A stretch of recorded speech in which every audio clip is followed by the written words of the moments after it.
You ask Tiger to solve. This deals with linear equations with one unknown. The final result is x equals 3. Let's solve it step by step. Simplify the expression. Expand the parentheses. Group all constants on the right side of the equation. Subtract 15 from both sides. Simplify the arithmetic.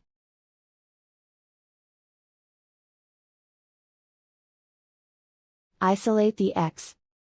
Divide both sides by -5. Cancel out the negatives. Simplify the fraction. Cancel out the negatives. Find the greatest common factor of the numerator and denominator.